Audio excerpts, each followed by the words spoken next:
Welcome to Apex classes to a digital platform. Myself Yuvraj Makwana, your science educator. आज हम बात कर रहे हैं पादप व जंतुओं का आर्थिक महत्व, उसका पार्ट 2 के बारे में बात करेंगे। हमने बात की थी पादपों के आर्थिक महत्व के बारे में और कौन से भाग थे पादपों के सब्जियों फलों से जो हमारे लिए फायदेमंद थे। उसके बाद में अपन आज बात कर नेक्स्ट है रेशम कीट पालन। कौन सा है? रेशम कीट पालन। तो इसको देखो, रेशम कीट पालन क्या होता है इसके बारे में बात करते हैं। इसको अपन सेरीकल्चर भी कहते हैं। क्या कहते हैं? सेरीकल्चर। रेशम कीट को क्या कहते हैं भाई? सेरीकल्चर। तो इसको सेरीकल्चर भी कहते हैं। रेशम कीट पालन को क्या कहते हैं? सेरीकल्चर भी कहा जाता है, ध्यान रखें। और नेक्स्ट अपन जो बात करेंगे इसके फाइलम के बारे में, तो सबसे पहले मैं आपको बता देता हूं, इसका जो संघ है, इसका संघ होता है वही कौन सा? आर्थ्रोपोडा। कौन सा होता है? आर्थ्रोपोडा। ठीक है। और इसका भी वर्ग कौन सा होता है? ये भी एक इंसेक्ट है, तो इसका वर्ग कौन सा है? इंसेक्टा। कौन सा है? इंसेक्टा। इंसेक्टा वर्ग है किसका? रेशम कीट का। ठीक है, वर्ग हो गया। उसके बाद में इसका आता है गण। गण होता है इसका लेपिडोप्टेरा। कौन सा होता है? लेपिडोप्टेरा। लेपिडोप्टेरा में ये ध्यान रखें, सारी जो बटरफ्लाईज होती है, मधुमक्खियां, वो भी इसी मधुमक्खियां के लेपिडोप्टेरा मतलब बटरफ्लाई यानी तितलियां, बटरफ्लाई, वो भी किस में आती? सारी लेपिडोप्टेरा में ही आती। ये भी तितली के समान ही होता है, तो ये ध्यान रखें। संघ हो गया आर्थ्रोपोडा, वर्ग हो गया इंसेक्टा, गण कौन सा है? लेपिडोप्टेरा। ठीक है। फिर इसकी वंश और जाति यहाँ पे दे रखी है, तो ये देखो, एक है वंश और एक है जाति। तो वंश का नाम तो है क्या आपके? बॉम्बिक्स। क्या नाम है इसके? गण। और उसके बाद में इसकी फैमिली भी होती है, फैमिली, तो उसको अपन कहते हैं फैमिली इसकी कौन सी होती है? बॉम्बिसिडी होती है। कौन सी होती है? बॉम्बिसिडी। और इसका वंश पूछे तो वो होता है बॉम्बिक्स। कौन सा होता है? बॉम्बिक्स होता है, बॉम्बिक्स। ठीक है, बॉम्बिक्स। तो इसका वंश बॉम्बिक्स और जाति कौन सी होती है? मोराई। कौन सी होती है? मोराई। ये इसकी स्पीसीज जाति होती है। इसके नीचे आपको अंडरलाइन करना है। तो वंश और जाति ध्यान रखें। संघ कौन सा है? आर्थ्रोपोडा, वर्ग, गण, ये सभी। 1 नंबर का क्वेश्चन पूछा गया है। इसमें से क्वेश्चन पूछा गया है कि रेशम कीट पालन के गण का नाम लिखिए। किस गण का कीट है? तो कौन सा होगा? लेपिडोप्टेरा राइट होगा। कौन सा होगा? लेपिडोप्टेरा बिल्कुल क्या होगा? राइट होगा। नेक्स्ट जो अपन बात करते हैं कि सबसे पहले जो रेशम कीट पालन के बारे में जो बात करें, तो सबसे पहले इसकी बात हुई कि जापान के जो लोग थे, कहाँ के? जापान के लोग, इन्होंने कपड़े बुनने में, कपड़े निर्माण में इसका उपयोग किया। कपड़े निर्माण में, तो कपड़े निर्माण में सबसे पहले इसका उपयोग किसने किया था? जापान के लोगों ने। कहाँ से? जापान ने। ठीक है।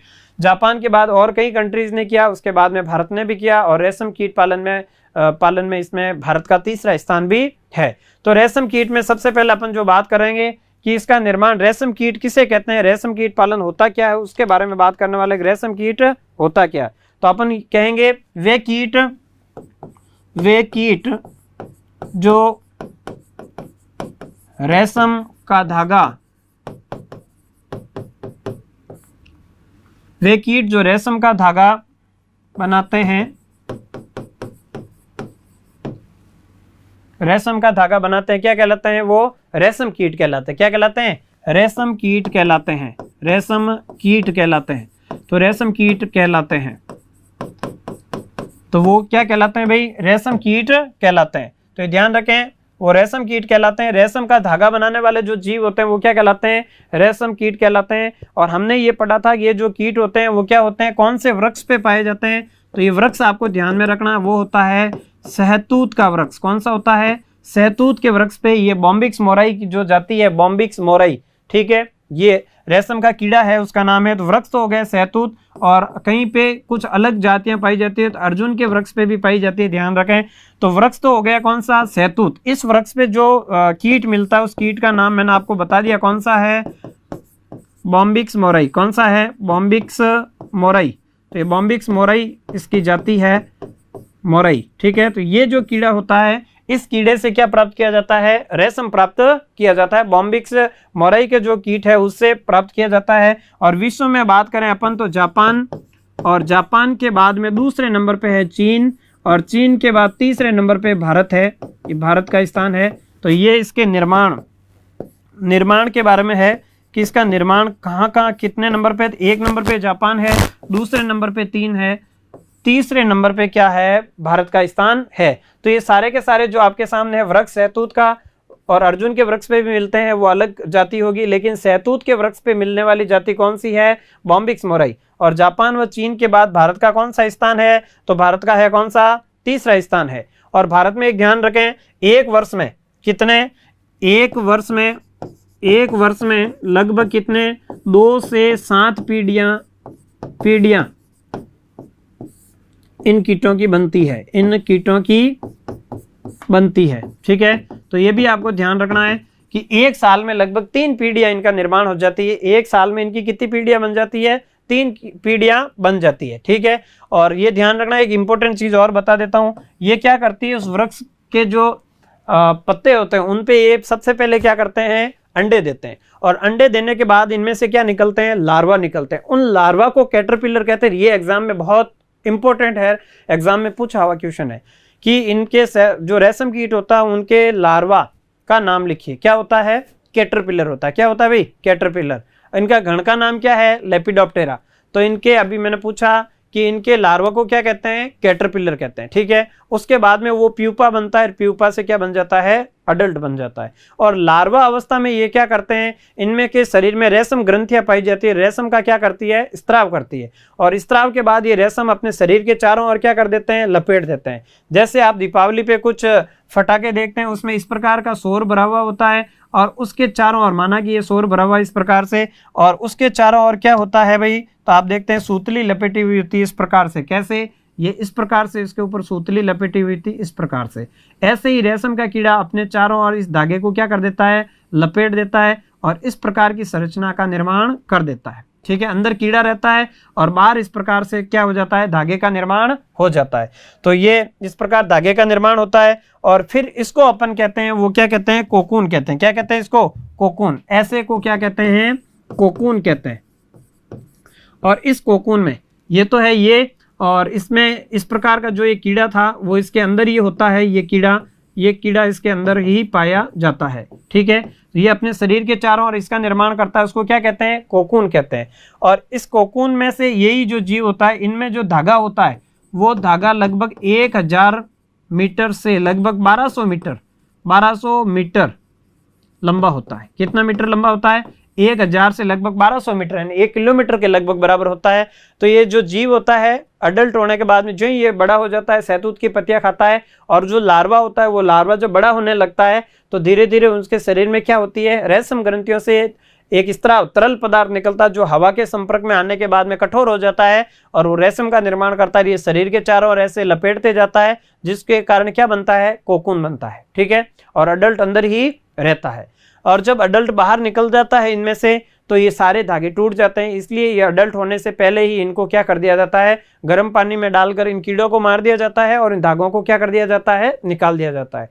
कुछ कोकून को अगली स्पीसीज के लिए, नई जातियों के लिए रखा जाता है, नहीं उनको मारा नहीं जाता है। ये खुद अंदर से निकल जाते हैं और फिर वापस क्या करते हैं, अंडे देते हैं। तो इस प्रक्रिया को अपन समझ लेते हैं कैसे बनता है। तो ये एक डायग्राम है शानदार सा आपके सामने। सबसे पहले देखो सिल्क वर्म का, इसको सिल्क वर्म भी कहते हैं, सेरिकल्चर। सिल्क वर्म का लाइफ साइकिल, तो लाइफ साइकिल में देखो ये आपके सामने एक अडल्ट मॉथ दे रखा है। ये मॉथ है। मॉथ का मतलब ये है कि ये अपने बैठता है तब देखो पंख फैलाकर बैठता है। क्या करता है, देखो आपसे पूछ ले, ये बटरफ्लाई जैसा ही दिखेगा आपको, आप कुछ भी इसमें डिफरेंट नहीं कर सकते कि ये बटरफ्लाई है या फिर क्या है, मॉथ है। तो मॉथ का मतलब ये है कि ये अपने जब बैठता है पंख फैलाकर बैठता है। क्या करता है, पंख फैलाकर बैठता है, जबकि बटरफ्लाई कभी भी पंख फैलाकर नहीं बैठती। ये उसमें मेन अंतर है। ये ज्यादातर रात में दिखते हैं और जबकि मधुमक्खियां कब दिखती है, दिन में दिखती है। ये इसका मेन क्या है, डिफरेंट है। तो ये इस प्रकार से ये क्या होते हैं, मॉथ होते हैं। और ये किसका है, सिल्क वर्म एंड रेशम का कीड़ा है। और ये रेशम का कीड़ा सहतूत के वृक्ष पे इस प्रकार के एग देता है, अंडों का निर्माण करता है।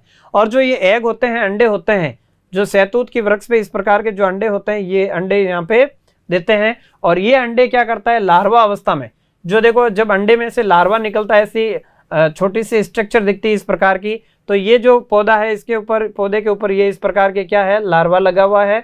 ये इस प्रकार से कैटरपिलर लगा हुआ है जो रेंग कर चलता है इस प्रकार से। और ये पौधों पे कई सारे अलग अलग कैटरपिलर मिलते ही हैं। तो ये कैटरपिलर कहलाता है। इसको क्या कहते हैं, लार्वा। क्या कहते हैं भाई, इसको लार्वा। तो इसको लार्वा कहते हैं, ये अंडे थे। और इस लार्वा अवस्था को अपन क्या कहते थे? कैटरपिलर। क्या कहते थे? कैटरपिलर। ये बिल्कुल अच्छे से याद रख देना, एग्जाम के लिए महत्वपूर्ण है। इसको बोलते हैं कैटरपिलर, ठीक है। कैटरपिलर अवस्था होती है ये कैटरपिलर, ये इंपॉर्टेंट है, लगा देना आप। तो ये कैटरपिलर है, ये सर्वाधिक अवस्था में क्या करता है? सहतूत की पत्तियों को खाता है। और इसकी साइज लगभग कितनी हो जाती है? 7.5 सेंटीमीटर हो जाती है जब ये अडल्ट होने लगता है, बड़ा हो जाता है। तो देखो इसकी इतनी लंबाई है इसकी, तो 7.5 सेंटीमीटर लंबा हो जाता है। और लंबा होने के बाद ये क्या करता है? अपने इसके शरीर में से लक्स ग्रंथियां पाई कौन सी ग्रंथियां पाई जाती है? रेशम ग्रंथियां पाई जाती है। और उन रेशम ग्रंथियों से रेशम का स्त्राव करता है एक तरल पदार्थ का, जो हवा में आते से ही क्या हो जाता है? कठोर हो जाता है। और वो कठोर इनके चारों ओर, जो ये इंसेक्ट था, इसके इंसेक्ट के चारों ओर इस प्रकार से क्या करता है? ये लपट जाता है, ये धागा चारों ओर ऐसे घूमकर। तो ये चारों, इसके अंदर क्या होता है? ये कैटरपिलर होता है इसके अंदर, ठीक है। अब इस स्टेज को अपन क्या कहते हैं? कोकून। क्या कहते हैं भाई? कोकून। तो ये भी याद रखना, कोकून किसे कहते हैं? तो आपको लिखना है कैटरपिलर अपने शरीर के चारों ओर क्या करता है? रेशम के धागे लपेटकर एक संरचना बनाता है और स्वयं उसके अंदर क्या रहता है? बंद रहता है। उसको क्या कहते हैं? कोकून कहते हैं। और कोकून में कितना धागा होता है? तो लगभग 1000 से लगाकर कितना? लगभग 1200 मीटर, ठीक है। लगभग 1000 से 1200 मीटर लंबा धागा होता है। और जो ये धागा होता है वो किसका बना होता है? प्रोटीन का बना होता है। किसका बना होता है भाई? प्रोटीन का बना होता है। और फिर ये जो कोकून होता है, उस कोकून में से अगर उन कोकून को काफी दिनों तक रखें और ये धागा नहीं निकाले, या तो इनको उबाल कर धागे निकाल दो, इंसेक्ट मर जाएगा और धागे निकाल देंगे। और या फिर इसको अपन क्या करते हैं? इसकी अलग अलग विधियां होती है, उबालना, फिर रीलिंग विधि होती है, उसके बाद धागों को अलग किया जाता है। तो एक तो वो विधि हो गई। दूसरी बात है कि अगर इनको आप नहीं निकालना चाहते हो तो ऐसे ही पड़े रहने देते हो वृक्षों के नीचे, तो इनमें से ये लार्वा निकलता है अडल्ट, और वापस ये उड़कर पेड़ों की पत्तियों पर बैठते हैं और वहां पे वापस अंडे देते हैं। तो इस प्रकार से ये एक जो सहतूत का पत्ता होता है इस प्रकार से, तो सहतूत के एक पत्ते पर लगभग इस प्रकार से खूब सारे क्या करते हैं? ये अंडे देते हैं। इस प्रकार से खूब सारे क्या होता है? सहतूत के वृक्ष पर अंडे देते हैं, ठीक है। तो इस प्रकार से सहतूत के एक वृक्ष पर ये खूब सारे अंडे देते हैं और उन अंडों से क्या करते हैं? खूब सारे ऐसे क्या निकलते हैं? कैटरपिलर बनते हैं। और उन कैटरपिलर से फिर क्या बनता है? कोकून का निर्माण होता है। लार्वा, लार्वा को क्या कहते हैं? कैटरपिलर। फिर कोकून, कोकून के बाद वापस अडल्ट, और ये अडल्ट वापस क्या करता है? अंडे देता है। इस प्रकार का एक लाइफ साइकिल इनमें चलता है, प्रोसेस चलता है। तो आपको थोड़ा सा ये समझ में आया होगा। नेक्स्ट जो बात कर रहे हैं अपन इसमें कि इनकी संरचनाओं को क्या क्या कहते हैं, तो उसके बारे में सबसे पहले मैं आपको बता देता हूं कि सबसे पहले तो कि ये क्या करते हैं? अंडे देते हैं। और उन अंडों से क्या निकलते हैं? लार्वा। क्या निकलते हैं भाई? लार्वा। लार्वा को क्या कहते हैं? तो उनको कहते हैं कैटरपिलर। क्या कहते हैं? कैटरपिलर, ठीक है। तो उनके लार्वा को क्या कहते हैं? कैटरपिलर कहते हैं। क्या कहते हैं भाई? कैटरपिलर। और ये जो कैटरपिलर अवस्था में इनकी जो लार ग्रंथियां होती है, इनकी क्या होती है? लार ग्रंथियां। इन लार ग्रंथियों से किसका निर्माण होता है? एक तरल का निर्माण होता है। और वो क्या करता है? जब हवा के संपर्क में आता है तो क्या हो जाता है? कठोर हो जाता है। और उसको अपन क्या कहते हैं? रेशम कहते हैं। क्या कहते हैं भाई? रेशम कहते हैं, ठीक है। तो इन कैटरपिलर की जो लार ग्रंथियां होती है, उन लार ग्रंथियों को अपन और क्या कहते हैं? रेशम ग्रंथियां भी कहते हैं। क्या कहते हैं भाई? रेशम ग्रंथियां भी कहते हैं। तो उन रेशम ग्रंथियों से क्या निकलता है? तरल पदार्थ का निर्माण होता है। और उस तरल पदार्थ जब हवा के संपर्क में आता है तो वो कठोर होकर किसका निर्माण करता है? रेशम के धागे का निर्माण करता है। तो ये बिल्कुल आपको समझ में आया होगा। उसके बाद में अपन कहेंगे जो पूर्ण विकसित लार्वा था, अपन ने अभी लिखा था पूर्ण विकसित लार्वा। पूर्ण विकसित लार्वा, तो पूर्ण विकसित जो लार्वा होता है वो लगभग कितना होता है? इसकी साइज मैंने आपको बताई थी कि इसकी साइज लगभग कितनी होती है। तो इसकी साइज होती है लगभग कितनी? 7 पॉइंट कितनी होती है भाई? 7.2 के आसपास या 7.5 सेंटीमीटर के आसपास, 7.5 सेंटीमीटर के आसपास इसकी क्या होती है? साइज होती है। जो पूर्ण विकसित क्या होता है? पूर्ण विकसित जो लार्वा होता है, तो उस पूर्ण विकसित लार्वे की साइज होती है 7.2। और जो ये लार्वा होता है और इस पूर्ण विकसित जो लार्वा होता है, उसके बाद में जब ये पूर्ण विकसित हो जाता है तो ये पूर्ण विकसित करने के बाद भोजन नहीं करता है। भोजन यानी पत्तियां नहीं खाता है, भोजन बंद कर देता है, ठीक है। और जो धागे होते हैं, धागों में क्या हो जाता है? लिपट जाता है। जो ये धागे आते हैं तो इन धागों के चारों ओर, धागों को अपने शरीर के चारों ओर क्या कर देता है? लपेटता है। और वो पूर्ण इसमें क्या हो जाता है? बंद हो जाता है। तो ये क्या करते हैं? भोजन बंद कर देता है। कौन? पूर्ण विकसित लार्वा। और जो पूर्ण विकसित लार्वा है, लार्वा ये भोजन बंद कर देता है। फिर क्या करता है, जब भोजन बंद कर देता है उसके बाद में ये क्या करता है कि जो रेशम होता है, रेशम के धागों को शरीर के चारों ओर लपेटता है। ठीक है, स्वयं इसमें बंद हो जाता है,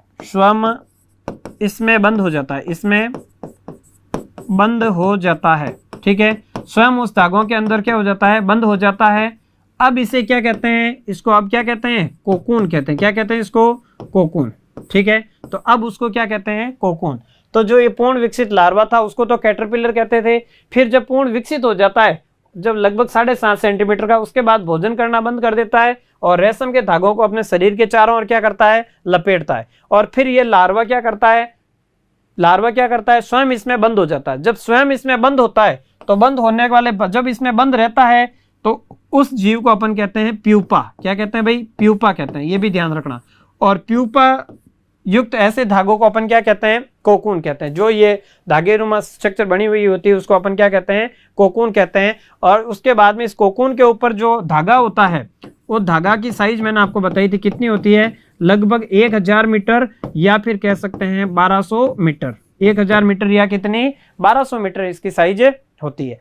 नेक्स्ट जो अपन बात करें इसमें कि इसमें कोकून का जो लगभग भार कितना होता है, तो लगभग इसमें कोकून का भार, कोकून का भार, तो इसका जो भार होता है लगभग कितना होता है, 1.8 ग्राम से लगाकर कितना, लगभग 2.2 ग्राम के आसपास होता है। तो 1.8 ग्राम से लगभग कितना, 2.2 ग्राम इसका कोकून का भार होता है। धागे का और जीव का मिलाकर इतना भार होता है, 1.8 ग्राम से 2.2 ग्राम होता है। ठीक है, उसके अलावा जो ये रेशम बना होता है, रेशम धागा या फिर कहें रेशम, तो ये किससे बना होता है, ये प्रोटीन का बना होता है। किसका बना होता है, प्रोटीन का।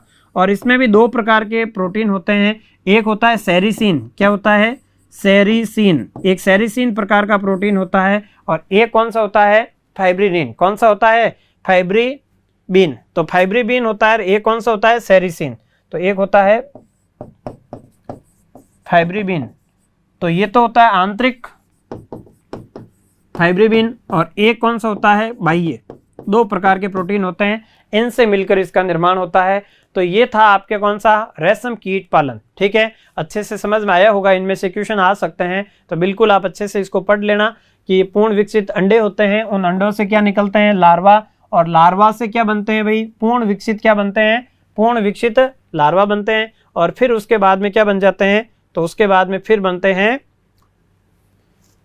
उसके बाद में बन जाते हैं कोकून, और कोकून के बाद में प्यूपा से कोकून, उसके बाद में वापस अडल्ट होकर बाहर निकल जाता है। तो ये बिल्कुल आपको प्रोसेस ध्यान रखना है कि सबसे पहले तो इसमें क्या आते हैं, अंडे आते हैं, और अंडों के बाद में इसमें से क्या निकलते हैं, कैटरपिलर, ये अंडे, और अंडे से निकलेगी लार्वा, और लार्वा जब क्या हो जाते हैं, विकसित, तो उसमें से भोजन करना बंद कर देंगे और उसके बाद शरीर के चारों ओर ऐसे लपेट देंगे, उसको अपन प्यूपा कहेंगे। प्यूपा से कोकून बनता है, कोकून का भार बताया, धागा कितना होता है ये भी बताया, और उसमें जो ये रेशम होता है प्रोटीन का बना होता है। प्रोटीन कौन सी होती है, सेरिसीन होती है, फाइब्रिन होती है।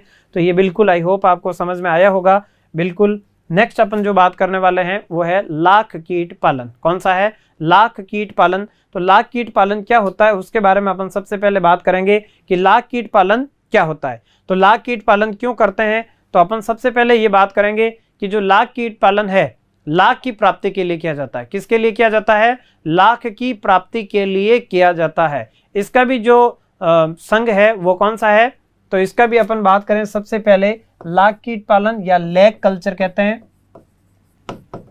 Lag culture. तो ये लैग कल्चर या लाख कीट पालन है। अपन यूं कहें कि ये क्यों प्राप्त किया जाता है, तो अपन ये कहते हैं कि इसका जो भी संघ है वो भी कौन सा है, आर्थ्रोपोडा है, आर्थ्रोपोडा, और वर्ग कौन सा होगा इसका भी, इंसेक्टा। कौन सा होगा, इंसेक्टा। ठीक है, तो ये उनसे ही प्राप्त किया जाता है, और इनका पालन पोषण करना, लाख हेतु, लाख कीड़ों का पालन पोषण करना लाख कीट पालन कहलाता है। तो अपन यहाँ पे लिखेंगे लाख हेतु लाख के कीटों का पालन करना, कीटों का पालन करना लाख कीट पालन कहलाता है। लाख कीट पालन कहलाता है, लाख कीट पालन कहलाता है, या फिर इसको लैग कल्चर कहते हैं। तो ये लाख कीट पालन करना, लाख होती है जिनसे चूड़ियाँ बनाई जाती है और भी कई आभूषणों के साथ में जोड़ा जाता है।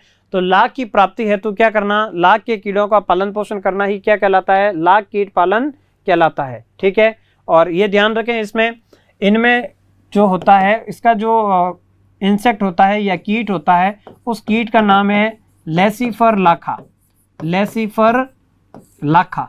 तो लेसिफर लाखा कीट होता है, उससे लाख प्राप्त किया जाता है। इनमें क्या पाई जाती है, इनमें लक्ष्य ग्रंथियां पाई जाती है। क्या पाई जाती है, लक्ष्य ग्रंथियां। लक्ष्य ग्रंथियों को अपन और क्या कहते हैं भाई, लाख की ग्रंथियां पाई जाती है, लक्ष्य ग्रंथियां पाई जाती है, उनसे क्या प्राप्त होता है, अपन को लाख प्राप्त होता है। तो देखो इसमें क्या क्या याद करना आपको, तो एक तो ये याद करना, लाख है तो लाख की कीटों का पालन पोषण करना क्या कहलाता है, लाख कीट पालन कहलाता है। नेक्स्ट है कौन सा, कि इनमें लक्ष्य ग्रंथियां पाई जाती है और इनमें क्या होता है, लेसिफर लाखा इसका नाम है। ठीक है, नेक्स्ट अपन जो बात करें, नेक्स्ट जो बात करें कि जो ये लक्ष्य ग्रंथियां होती है, इनसे क्या निकलता है भाई, ये लेसिफर लाखा की जो लक्ष्य ग्रंथियां होती है, इनसे रेनिन युक्त क्या निकलता है, रेनिन युक्त पदार्थ निकलता है। ठीक है, रेनिन युक्त पदार्थ निकलता है, किन से, लक्ष्य ग्रंथियों से रेनिन युक्त पदार्थ निकलता है। ठीक है, और अपन ये कहें कि विश्व में भारत का तीसरा स्थान है, विश्व में भारत का कौन सा स्थान है, तीसरा स्थान है। और लगभग विश्व का कुल लाख है, तो ये विश्व में, ये ध्यान रखें, ये हम आपको बता देते हैं कि जो विश्व में कुल लाख है, विश्व के कुल लाख का लगभग 80% लाख भारत में पैदा होता है। ठीक है, तो 80% लाख भारत में पैदावार होती है भारत में। तो आपको ये फैक्ट याद रखने हैं, लक्ष्य ग्रंथियां पाई जाती है, इसका नाम लेसिफर लाखा है। और बाकी वाला है कि इसमें क्या होती है, विश्व में की तुलना में भारत में कितना होता है, 80% लाख यहाँ पे पालन होता है। और ये ध्यान रखना इसमें कि इसमें जो नर होते हैं, नर मादा की तुलना में छोटे होते हैं, नर मादा की तुलना में छोटे, वह क्या होते हैं, गुलाबी रंग के होते हैं, ठीक है। तो ये भी ध्यान में रखना आपको कि नर मादा की तुलना में छोटे वह क्या होते हैं, गुलाबी होते हैं, ठीक है। और ये 80% लाख भारत में पैदावार होती है, नर मादा की तुलना में क्या होते हैं, छोटे होते हैं। और ये भी ध्यान रखना, नर जो मादा होती है वो लगभग इनसे धीरे धीरे दुगुनी हो जाती है। और प्रतिवर्ष भारत में बात करें, प्रतिवर्ष लगभग कितनी 4 प्रजातियां इनकी प्राप्त होती है। और मतलब एक साल में लगभग कितनी इसकी जो लाख की है वो 4 फसलें क्या हो जाती है, प्राप्त होती है, ठीक है। भारत में कितनी 4 फसलें प्राप्त होती है। इसकी 50% जो लाख है, 50% लाख वो रंगीनी फसलों से प्राप्त होती है, तो ये लाख के बारे में बिल्कुल अच्छे से फैक्ट आपको याद में रखना है।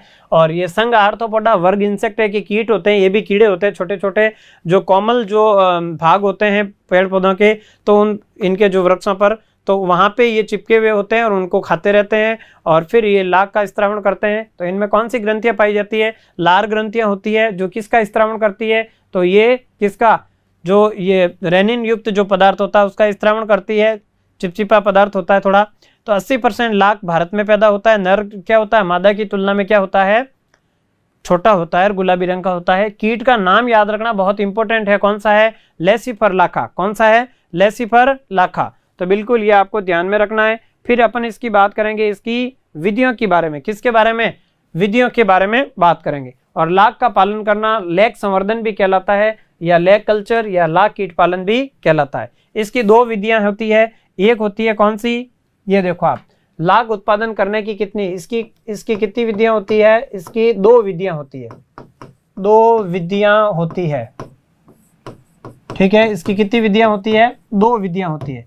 तो इसकी एक विधि है पुरानी देसी विधि और दूसरी कौन सी है, आधुनिक विधि। एक तो कौन सी है, एक तो है कौन सी, पुरानी देसी विधि, और दूसरी कौन सी है, आधुनिक विधि। तो इन दोनों के बारे में अपन बात करने वाले हैं। तो ये दोनों जो विधियां हैं वो क्या है, दोनों पुरानी विधि और आधुनिक विधि। जो आधुनिक विधि है, पुरानी विधि है, ये पहले से आदिवासियों द्वारा उपयोग में ली, आदिवासियों द्वारा प्रयोग में ली गई है, प्रयोग में ली जाती है। ठीक है, तो ये आदिवासियों द्वारा प्रयोग में ली जाती है और ये पुरानी है, इसको अपन देसी विधि भी कहते हैं। देसी व क्या है, अवैज्ञानिक विधि है, अवैज्ञानिक विधि है, यानी बहुत ही पुरानी विधि है। और क्या है, अवैज्ञानिक, यानी इसमें वैज्ञानिक दृष्टिकोण से खेती नहीं होती है इसमें। और इसमें क्या करते हैं, फसलों को पूरा काट दिया जाता है, फसलों को पूर्ण फसलों को काट दिया जाता है, पूर्ण फसलों को काट दिया जाता है, पूर्ण फसलों को काट दिया जाता है, पूर्ण फसलों को काट दिया जाता है, ठीक है। इससे कीटों को ज्यादा नुकसान होता है, इससे कीटों को ज्यादा नुकसान होता है। ठीक है, तो ये सारे कई कीट इसमें क्या हो जाते हैं, मर जाते हैं।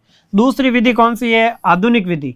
जो आधुनिक विधि है ये क्या है, ये एक वैज्ञानिक विधि है। कैसी विधि है, वैज्ञानिक विधि है, वैज्ञानिक विधि है। ठीक है, वैज्ञानिक विधि है।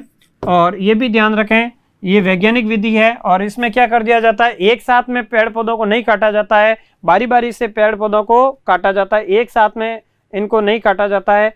और ये ध्यान रखें, जो इसमें कीड़ों को भी क्या होता है, ज़्यादा नुकसान नहीं होता है और जो आगामी फसल होती है उसको ज़्यादा हानि नहीं होती है बारी बारी से बोने पर। तो ये बिल्कुल आपको ध्यान रखना है कि इन फसलों में, इस फसलों में क्या होता है, फसल को भारी नुकसान होता है। ये एक वैज्ञानिक विधि होती है और इसमें क्या किया जाता है, फसलों को बारी बारी से अलग किया जाता है, अलग किया जाता है। कीट अलग, जो बारी बारी से लाख को क्या किया जाता है, बारी बारी से क्या किया जाता है, अलग किया जाता है। और इसमें कीटों को ज़्यादा नुकसान नहीं होता है, कीटों को ज़्यादा नुकसान नहीं होता है, जो ये आधुनिक विधि है इसका एक अनुसंधान सेंटर भी बनाया हुआ है, जो आप कमेंट करके बता सकते हैं कहाँ पे हो इसका अनुसंधान केंद्र। तो इसमें कीटों को ज़्यादा नुकसान नहीं होता है, ये भी ध्यान रखें। और अपन इसका एक अनुसंधान केंद्र बताएंगे, अनुसंधान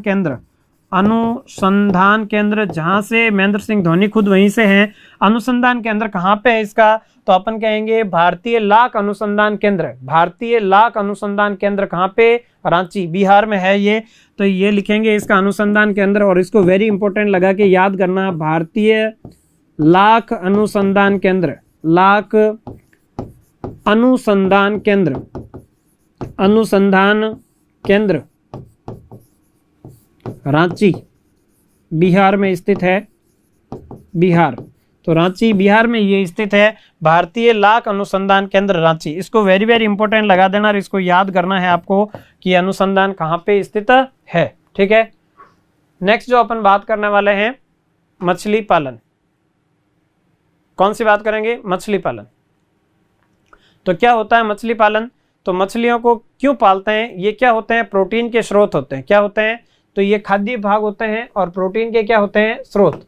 तो ये खाद्य भाग का अंश है और क्या है, प्रोटीन के स्रोत है। क्या है, प्रोटीन के स्रोत है। ठीक है, तो ये प्रोटीन के स्रोत है और ये खाद्य भाग है। तो इसके बारे में बात करते हैं कि ये खाद्य भाग का अंश है और प्रोटीन के स्रोत है और इनका जो कई जगह मछलियों को खाने में उपयोग में करते हैं, यानी उनमें प्रोटीन की मात्रा ज़्यादा पाई जाती है और आराम से इनका क्या हो जाता है, पाचन हो जाता है। इसलिए मछलियों का क्या किया जाता है, पालन पोषण किया जाता है। तो प्रोटीन के उत्तम स्रोत होते हैं और ये क्या होते हैं, और ये उच्च पोषक युक्त भी होते हैं और इनका उत्पादन किया जाता है। तो इनका जो उत्पादन होता है, उत्पादन, इनका प्रोडक्शन किया जाता है तालाबों के अंदर, कृत्रिम तालाब भी बनाए जाते हैं। तो इनका उत्पादन किया जाता है कहाँ पे, बड़े बड़े जो बांध होते हैं या तालाब होते हैं उनके अंदर इनका प्रजनन कराया जाता है, वह उत्पादन कराया जाता है। तालाबों में क्या कराया जाता है, प्रजनन व उत्पादन, यहाँ पे होता है। और ये भी ध्यान रखें कि जो मीठे पानी की मछली, खारे पानी की जो मछलियाँ होती है उसकी तुलना में मीठे पानी की जो मछलियाँ होती है वो खाने में उपयोग में ज़्यादा लेते हैं लोग। तो अपन बात करेंगे, एक तो होती है देखो मीठे पानी की मछलियाँ, मीठे पानी की मछलियाँ, और एक कौन सी होती है, खारे पानी की। जो मीठे पानी की मछलियाँ, मीठे पानी को क्या कहते हैं, अलवणीय, लवणीय, यानी उसमें लवण साल्ट की मात्रा नहीं होती, इसको अलवणीय जल कहते हैं, ठीक है। और उनमें कौन कौन सी पाई जाती है, तो जो इसमें एक तो देसी है और एक विदेशी, दो प्रकार की मछलियाँ होती है। इसके नाम आपको पूछे जा सकते हैं, देसी मछलियाँ, देसी मछलियाँ, ठीक है। देसी मछलियाँ कौन कौन सी है, तो अपन ये कहेंगे, एक तो होती है, उसका उदाहरण बात बता देता हूँ, इसको याद करना आपको। एक है लेबियो, कौन सी है, लेबियो रोहिता, इसका नाम होता है लेबियो रोहिता, लेबियो। एक जिसको अपन सामान्य भाषा में इसको रोहू भी कहते हैं, क्या कहते हैं, रोहू, ठीक है। दूसरी होती है कतला, कौन सी होती है, कतला, ठीक है। और तीसरी होती है मृगला, ठीक है, मृगल या मृगला। तो ये तीन मछलियां हैं, लेबियो रोहिता जिसको रोहू कहते हैं, कतला कतला और मृगला, ये देसी मछलियों के नाम है। एक होती है विदेशी मछलियां, ठीक है, विदेशी मछलियां, उसको भी खाने में उपयोग में लेते हैं, विदेशी मछली। तो विदेशी मछलियां कौन कौन सी होती है, वो होती है कॉमन कार्प, क्या होती है भाई, कॉमन कार्प, कॉमन कार्प। तो ये जो मछलियां होती है कॉमन कार्प, देसी और विदेशी मछलियां। आई होप ये वीडियो आपको समझ में आया है, तो लाइक करें, शेयर करें। नेक्स्ट वीडियो में फिर मिलते हैं, तब तक के लिए धन्यवाद। सब्सक्राइब करें हमारा apex classes edutech YouTube channel, साथ ही बेल आइकन को क्लिक करना बिल्कुल ना भूलें, ताकि आगे आने वाले सभी यूट्यूब वीडियोस की अपडेटेड नोटिफिकेशंस सबसे पहले आपको मिले। Apex classes edutech, subscribe now.